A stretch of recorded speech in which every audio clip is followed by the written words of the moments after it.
Hello everyone, I am Manish from Alice Blue. Welcome back to our technical analysis series. In the video series, நம்ம technical analysis ல use பண்ணக்கூடிய various techniques and indicators பத்தி பார்க்கலாம். Video பிடிச்சிருந்தா like பண்ணுங்க, share பண்ணுங்க. ஃபியூச்சர்ல உங்களுக்கு என்ன மாதிரியான வீடியோஸ் வேணும் அப்படின்றத கமெண்ட் செக்ஷன்ல கமெண்ட் பண்ணுங்க. கூடவே சேனலை சப்ஸ்கிரைப் பண்ணி பெல் ஐகானை கிளிக் பண்ணிக்கோங்க. என்னதான் நம்ம போடக்கூடிய வீடியோ அப்டேட்ஸ் இன்ஸ்டன்ட் நோட்டிஃபிகேஷன்ஸா உங்களுக்கு வந்து சேரும். மேலும் உங்களுக்கு basics of technical analysis like candlesticks patterns என்ன, சார்ட் பேட்டர்ன்ஸ் என்ன and in basics of indicators பத்தி தெரிஞ்சுக்கணும் அப்படின்னா இதே பிளேலிஸ்ட்ல இருக்கக்கூடிய ப்ரீவியஸ் வீடியோஸை நீங்க செக் பண்ணி பார்த்துக்கலாம். இந்த வீடியோல நம்ம வந்து பொசிஷனல் ட்ரேடிங் பத்தி தான் பார்க்க போறோம். பொசிஷனல் ட்ரேடிங் இன் equity மார்க்கெட்ல ஒரு ஷார்ட் டேர்ம் இன்வெஸ்ட்மெண்ட் ட்ரேட் எப்படி எடுக்கலாம், which means ஒரு 3 monthsக்கு மேல நம்ம ஒரு பொசிஷன்ஸை ஹோல்ட் பண்ணணும்னா என்ன மாதிரியான ட்ரேட் செட்டப்ஸ்ல எடுக்கலாம் அப்படின்றத பத்தி தான் நம்ம பார்க்க போறோம். ஸோ இதுக்காக நம்ம யூஸ் பண்ணக்கூடிய டூல் அப்படின்றது வந்து பார்த்தோம்னா ஒரு 3 விதமான இண்டிகேட்டர்ஸ் யூஸ் பண்ணுவோம். 3 விதமான டிஃப்ரெண்ட் வேல்யூஸ்ல. ஃபர்ஸ்ட் ஒன் வந்து பார்த்தோம்னா SMA, which means simple moving average or moving ஆவரேஜ்னு சொல்லிப்போம். இந்த மூவிங் ஆவரேஜோட லெங்த் வந்து பார்த்தோம்னா தட் இஸ் 200 அப்படின்றது வந்து பார்த்தோம்னா ஒரு லாங் டேர்ம் ட்ரெண்ட் அனாலிசிஸ்க்கு நம்ம யூஸ் பண்ணக்கூடிய ஒரு மூவிங் ஆவரேஜ். ஓகேவா, ஒரு லாங் டேர்ம் ட்ரெண்ட் அனாலிசிஸ்க்கு யூஸ் பண்ணக்கூடிய மூவிங் ஆவரேஜ். இன்னும் சிம்பிள் டேர்ம் வந்து இந்த 200 மூவிங் ஆவரேஜுக்கு மேல பிரைஸ் ட்ரேட் ஆகுதுன்னா லாங் டேர்ம் ட்ரெண்ட் வந்து புல்லிஷ்ல இருக்குன்னு புரிஞ்சுக்கலாம். 200 மூவிங் ஆவரேஜுக்கு கீழே பிரைஸ் ட்ரேட் ஆகுதுன்னா லாங் டேர்ம் மூவிங் ஆவரேஜ் வந்து பார்த்தோம்னா which means long term trend analysis வந்து பியர் மார்க்கெட்ல பியரிஷ்ல இருக்கு அப்படின்றத நம்ம புரிஞ்சுக்கலாம். அது மட்டும் இல்ல, இந்த 200 moving average it will act as a support and resistance. ஓகேங்களா, பிரைஸ் மேல ட்ரேட் ஆகும்போது it will act as a support, price அதை பிரேக் டவுன் பண்ணிடுச்சுன்னா it will act as a ரெசிஸ்டன்ஸா ஆக்ட் ஆகிறதுக்கான பாசிபிலிட்டிஸ் ரொம்ப அதிகமா இருக்கு. ஏன் இந்த 200 மூவிங் ஆவரேஜை யூஸ் பண்ணிருக்கோம் அப்படின்னா ஆவரேஜா நமக்கு 252 ட்ரேடிங் டேஸ் இருக்கும். கரெக்டா? ஸோ அதில் நம்ம ஒரு குறிப்பிட்ட சதவீதத்தை எடுத்துக்கிறோம். அது எப்படின்றத பார்ப்போம். கால்குலேட்டர் எடுத்துக்கிறேன். ஸோ கால்குலேட்டரில் உதாரணத்துக்கு நம்ம 200 SMA எடுத்துக்கிறோம், டிவைடட் பை 252 ட்ரேடிங் டேஸ் எடுத்துக்கிறோம், இன்டூ 100.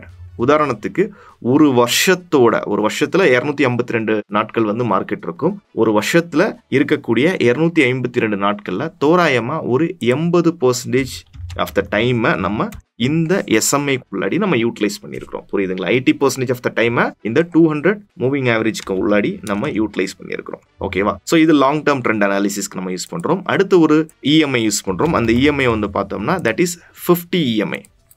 ஓகேவா, 50 EMI எடுத்துக்கலாம். இந்த 50 EMI எதுக்காகனா இதோட கலர் சேஞ்ச் பண்ணிப்போம். ஓகே, 50 EMI எதுக்காகனா இது ஒரு மிட் டேர்ம் ட்ரெண்ட் அனாலிசிஸ்க்காக யூஸ் பண்றோம். ஓகேவா, 200 for long term, 50 for mid term. உதாரணத்துக்கு நம்ம 200 மூவிங் ஆவரேஜ் வந்து பார்த்தோம்னா ஒரு வருஷத்துக்கு யூஸ் பண்றோம். கரெக்டா? ஒரு வருஷத்துக்கு யூஸ் பண்றோம். ஒரு வருஷத்துல நமக்கு வந்து பார்த்தோம்னா 4 குவார்ட்டர்ஸ் இருக்கு. ஓகேவா, 4 குவார்ட்டர்ஸ் இப்போ நீங்க 200 4ஆல டிவைட் பண்ணீங்கனாலும் உங்களுக்கு 50 தான் வரும். ஆனால் 50 SMA நம்ம யூஸ் பண்ணல, EMI யூஸ் பண்ணுறோம். ஏன்னா அதிகப்படியான வெயிட்டேஜ் கொடுத்து எக்ஸ்பொனன்ஷியலாக நமக்கு வேணும் அப்படின்றதுக்காக யூஸ் பண்ணிக்கிறோம். இந்த ஆஸ்பெக்ட்லேயே நீங்கள் கன்சிடர் பண்ணிக்கலாம். அப்படி இல்லைன்னா ஒரு குவார்ட்டர் எடுத்துக்கிட்டோம்னா which மீன்ஸ் ஒரு குவார்ட்டர் சைக்கிள் எடுத்துக்கிட்டோம்னா 3 months எடுத்துக்கிட்டோம்னா தோராயமாக நமக்கு வந்து ஒரு 60 ட்ரேடிங் டேஸ் இருக்கும். கரெக்டாக 60 to 65 ட்ரேடிங் டேஸ் அதிகபட்சமாக இருக்கும். ஏன்னா ஹாலிடேஸ் எல்லாம் சேர்க்கும் போது 60 ட்ரேடிங் டேஸ் இருக்கும். ஸோ நம்ம எடுத்திருக்கக்கூடியது 50 EMI டிவைடட் பை 60 இன்டூ 100. தோராயமாக 83% டைமை வந்து ஓகேவா, தோராயமாக 83% ஆஃப் த டைமை வந்து நம்ம இந்த 50 EMIக்குள்ளாடி நம்ம காம்போசிட் பண்ணியிருக்கிறோம். புரியுதுங்களா? தோராயமாக 83% டைமை நம்ம இந்த 50 EMIக்குள்ளே காம்போசிட் பண்ணியிருக்கிறோம். எவ்வளோ உள்ள 83% பார்த்தீங்கன்னா 3 monthsல 83% ஆஃப் த டைமை வந்து காம்போசிட் பண்ணியிருக்கிறோம். அதுக்கு அடுத்தபடியாக இன்னொரு EMI ஆட் பண்ணுறோம். அந்த EMI தான் வந்து பெரும்பாலும் நிறைய பேர் யூஸ் பண்ணக்கூடிய EMI, தட் இஸ் 21 EMI. இந்த 21 EMI என்ன பர்பஸ்க்காக யூஸ் பண்ணுறோம் அப்படின்றது பெரும்பாலானவங்களுக்கு தெரியறதுக்கு வாய்ப்பு இல்லை. 21 EMI அப்படின்றது மந்த்லியோட ட்ரெண்ட் அனாலிசிஸ்க்கு யூஸ் பண்ணக்கூடிய ஒரு டூல். புரியுதுங்களா? மந்த்லியோட ட்ரெண்ட் அனாலிசிஸ்க்கு யூஸ் பண்ணக்கூடிய டூல். ஏன்னா ஒரு மாதத்திற்கு நமக்கு 20லேருந்து 22 ட்ரேடிங் செஷன்ஸ் இருக்கும். கரெக்டாக ஒரு மாதத்திற்கு 20 to 22 ட்ரேடிங் செஷன்ஸ் இருக்கும். ஸோ அதோட ஆவரேஜ் தான் வந்து பார்த்தோம்னா இந்த 21 EMI. ஸோ 21 EMI வந்து பார்த்தோம்னா 21 டிவைடட் பை 22 இன்டூ 100.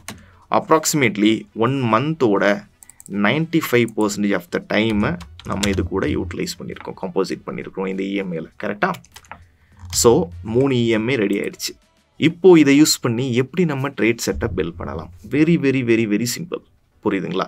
எப்போ ப்ரைஸ் வந்து லாங் டேர்ம் ட்ரெண்ட் அனாலிசிஸ்க்கு மேலே, அதாவது 200 EMIக்கு மேலே ட்ரேட் ஆக ஆரம்பிக்குதோ அப்போதான் நீங்கள் இதில் ஆப்பர்ச்சுனிட்டி அப்படின்றது பார்க்கணும். புரியுதுங்களா? ஏன்னா ஒரு ட்ரேடிங் அப்படின்ற ஆஸ்பெக்டில் எடுத்துட்டோம்னாலே நமக்கு மொமெண்டம் வேணும். மொமெண்டம் இல்லாமல் ஒரு பொசிஷன்ஸை நம்ம ஹோல்ட் பண்ண முடியாது.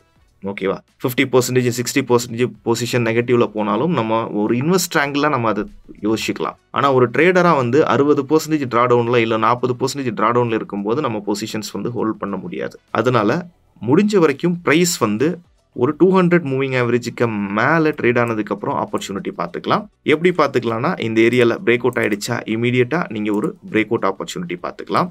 ரிவர்சல் ட்ரேடிங் ஆப்பர்ச்சுனிட்டி பார்க்குறீங்களா? மார்க்கெட் எப்போ இந்த பிரேக் அவுட் பண்ணிவிட்டு இங்கே ரீட்ரேஸ்மெண்ட்டுக்கு வரானோ அப்போது நீங்கள் பார்த்துக்கலாம். ஓகேவா? ஸோ இங்கே 2 விதமான கிராஸ் ஓவர் உங்களுக்கு ஃப்ரேம் ஆகும். ஒன்று வந்து பார்த்தோம்னா 50 மூவிங் ஆவரேஜ் அண்ட் 200 மூவிங் ஆவரேஜோட கிராஸ் ஓவர் வரும். இங்கே ஒரு கிராஸ் ஓவர் இருக்கும். அது இல்லாமல் 2 விதமான கிராஸ் ஓவர் வரும். இந்த கிராஸ் ஓவர் பேஸ் பண்ணியும் நீங்கள் எடுத்துக்கலாம். இப்போ பார்த்தீங்கன்னா இந்த ஏரியாவில் கிராஸ் ஓவர் இருக்குது. கிராஸ் ஓவர் மட்டும் இல்லை, ஹையர் லெவலில் ஹியர் வி ஹேவ் அ பியூட்டிஃபுல்லான ஒரு சப்போர்ட்டும் இருக்குது. கரெக்டாக இந்த ரெசிஸ்டன்ஸ் பிரேக் ஆகி தான் சப்போர்ட் பில்டப் ஆயிருக்கு. ஸோ இந்த ஏரியா வர்ற பட்சத்தில் நம்ம பொசிஷன்ஸ் பில்டிங் பற்றி யோசிக்கலாம். ரிவர்சல் பொசிஷன்ஸ் பில்டிங் பற்றி நம்ம யோசிக்கலாம். ஓகேவா? ஸோ இங்கே கிராஸ் ஓவர் இருக்குது. அது மட்டும் இல்லை, பிரேக் அவுட் ஆயிருக்கு. திரும்ப வரும்போது நம்ம எடுத்துக்கலாம். ஸோ எவ்வளோ தாரம் பொசிஷன் ஹோல்ட் பண்ணலாம்னா அப் டு 3 months வரைக்கும் இந்த பொசிஷன்ஸ் ஹோல்ட் பண்ணணும். 3 monthsல திரும்ப எப்போ ட்ரெண்டு சேஞ்ச் ஆகுதோ, ட்ரெண்டு சேஞ்ச் ஆகுதுன்னா திரும்ப எப்போ இந்த 21 மூவிங் ஆவரேஜுக்கு கீழே ப்ரைஸ் வந்து க்ளோஷர் கொடுக்குதோ அப்போது ஷார்ட் டேர்மோட ட்ரெண்டு வந்து பியரிஷ் ஆகுதுன்னு புரிஞ்சுக்கலாம். ஓகேவா? ஷார்ட் டேர்மோட ட்ரெண்ட் பியரிஷ் ஆகுறதுனால எந்த ப்ராப்ளமும் இல்லை. மிட் டேர்மோட ட்ரெண்டும் பியரிஷ் ஆகிடுச்சுன்னா மார்க்கெட் சைட்வேஸில் இருக்குன்றதை நீங்கள் புரிஞ்சுக்கலாம். அது மட்டும் இல்லை, லாங் டேர்மோட ட்ரெண்டு இதாகும்போது மார்க்கெட் பியரிஷ்னஸ் ஆகிடுச்சு அப்படின்ற ஒரு புரிதலுக்கு நீங்கள் வரலாம். ஓகேவா? இப்போ பாருங்கள் ப்ரைஸ் என்ன பண்ணுதுன்னு உங்களுக்கு தெரியும். இந்த ஏரியாவில் மார்க்கெட் சைட்வேஸ் ஆகிருக்கு. இங்கே நீங்கள் அதர் ஃபேக்டர் தான் இருக்கக்கூடிய விஷயங்களெல்லாம் பார்த்து பொசிஷன்ஸ் பில்ட் பண்ணிக்கலாம். இப்போ நான் இங்கே என்ன யோசிப்பேன்னா, பர்சனலி ஐ ஃபீல் இந்த ஏரியாவிலேருந்து ஒரு புல் பேக் இருக்கும் அப்படின்றத நான் பிலீவ் பண்ணுறேன். ஏன்னா இந்த ஏரியாவில் ஒரு டிமாண்ட் ஸ்ட்ரக்சர் இருக்குது. அதனால் இங்கே வர பட்சத்தில் அங்கேருந்து நான் வந்து புல் பேக்கான ஆப்பர்ச்சுனிட்டி நான் எடுத்துப்பேன். அங்கே வர பட்சத்தில் அங்கேருந்து புல் பேக் கொடுக்கறதுக்கான ஆப்பர்ச்சுனிட்டி எடுத்துப்பேன். ஆர் பாட்டம்க்கு திரும்ப வந்து மார்க்கெட் எப்போ ரிவர்சல் கன்ஃபர்மேஷன் கொடுக்குறானோ அதுக்கப்புறம் நம்ம எடுத்துப்போம். இப்போ உதாரணத்துக்கு பார்த்தீங்கன்னா இந்த ஒரு ட்ரேட் செட்டப்பில் அப் டு நீங்கள் இது வரைக்கும் நீங்கள் ஹோல்ட் பண்ணிங்கன்னா கூட ஈஸிலி ஒரு 10%ங்கிறது கிடச்சிச்சு. இப்போ நம்ம வச்சிருக்கிறது ஹிந்துஸ்தான் யூனிலிவர் லிமிடெட். இது வந்து நிஃப்டி 50ல் இருக்கக்கூடிய ஸ்டாக். நீங்கள் பொசிஷனல் ட்ரேடிங் பண்ணும்போது நீங்கள் 500 நிஃப்டி 500 ஸ்டாக்ஸ் எல்லாம் போனீங்கன்னா இன்னும் பெட்டராக இருக்கும். 500 ஸ்டாக்ஸ் எல்லாம் நீங்கள் ட்ரை பண்ணி பார்த்தீங்கன்னா இன்னும் சேம் டைம் ஃப்ரேம் தான், டெய்லி டைம் ஃப்ரேமில் தான். But the condition is 200 moving ஆவரேஜுக்கு மேலே ப்ரைஸ் க்ளோஷர் கொடுத்ததுக்கு அப்புறமா தான் நீங்கள் ஆப்பர்ச்சுனிட்டி பார்க்கணும். இங்கே க்ளோஷர் கொடுத்துருக்குறான். அதாவது பியரிஷ்லேருந்து புல்லிஷ் ஆகும்போது தான் நீங்கள் ஆப்பர்ச்சுனிட்டி பார்க்கணும். ஈஸிலி மார்க்கெட் வந்து ஃப்ரம் 2022லேருந்து ஓகேங்களா, 2022லேருந்து 2024 வரைக்கும் அப்ராக்சிமேட்லி கேஎஸ்பி லிமிடெட் ஒரு 280% கொடுத்துருக்கான். பட் நம்ம இதில் சொல்கிறது என்னன்னா 3 months வரைக்கும் ஹோல்ட் பண்ணலாம், அப் டு 1 year வரைக்கும் ஹோல்ட் பண்ணலாம். பட் உங்களுக்கு ட்ரெண்ட் சப்போர்ட் பண்ணுதுன்னா திரும்பவும் நீங்கள் எடுக்கலாம். அது மட்டும் இல்லை, இதில் இன்னும் சில விஷயங்கள் இருக்குது. எப்போ மார்க்கெட் வந்து இந்த 200 மூவிங் ஆவரேஜ் பக்கத்தில் வருதோ அப்போ அங்கே வேறு ஏதாவது கான்ஃப்ளூயன்சஸ், வேறு ஏதாவது சப்போர்ட் ஆர் ரெசிஸ்டன்ஸ் இல்லை டிமாண்ட் சப்ளை ஏதாவது இருந்ததுன்னா அந்த லெவலில் இருந்து ஆவரேஜ் பண்ணுறதுக்கான ஆப்பர்ச்சுனிட்டியும் நீங்கள் பார்த்துக்கலாம். ஸோ இதுதான் பொசிஷனல் ட்ரேடிங்கோட ரொம்ப பேசிக்கான சிம்பிளான செட்டப். எங்கேயும் நீங்கள் நல்லா புரிஞ்சுக்கணும், இது 100% இந்த சிஸ்டம் ஒர்க் ஆகும் அப்படின்றதுக்கு எந்த இதுவும் இல்லை. அதனால் முடிஞ்ச வரைக்கும் டைவர்சிஃபை பண்ணி இன்வெஸ்ட்மெண்ட்ஸ் பண்ணுங்கள். ஒரே ஸ்டாக்கில் இருக்கக்கூடிய என்டையர் கேபிட்டலையும் பம்பின் பண்ணாதீங்க. ஒரு மல்டிபிள் ஸ்டாக்ல மல்டிபிள் செக்டாரில் இருக்கக்கூடிய மல்டிபிள் ஸ்டாக்ஸில் நீங்கள் பொசிஷனல் ட்ரேடிங் வந்து பில்ட் பண்ணிக்கலாம். ஓகேவா? வீடியோ பிடிச்சிருந்தா லைக் பண்ணுங்கள், ஷேர் பண்ணுங்கள். ஃபியூச்சரில் உங்களுக்கு என்ன மாதிரியான வீடியோஸ் வேணும் அப்படின்றத கமெண்ட் செக்ஷனில் கமெண்ட் பண்ணுங்கள். கூடவே சேனலை சப்ஸ்கிரைப் பண்ணி பெல் ஐக்கானை கிளிக் பண்ணிக்கோங்க. என்னதான் நம்ம போடக்கூடிய வீடியோ அப்டேட்ஸ் இன்ஸ்டன்ட் நோட்டிஃபிகேஷன்ஸாக உங்களை வந்து சேரும். This is Anish signing off. Thank you. Investment in securities market are subject to market risk. Read all the related documents carefully before investing.